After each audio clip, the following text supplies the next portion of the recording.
How easy is it for you to understand your doctor? The jargon of civil servants? Legal procedures? Do you feel sometimes they speak another language? Well, you may ask them and they will try to say it all again in a simpler way. But what if they're taught to a migrant? How can they explain all that complicated stuff to somebody who doesn't speak the same language? Can you think of the effects of bad understanding?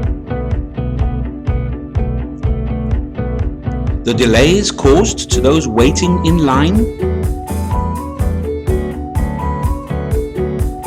That's where intercultural interpreters and mediators help. They speak both languages. They understand both cultures. They bridge the differences. Communication becomes faster. Services are more efficient. All are satisfied. No irritation. No confusion. It's time to train more intercultural mediators. We need their help. Time. Train intercultural mediators for a multicultural Europe.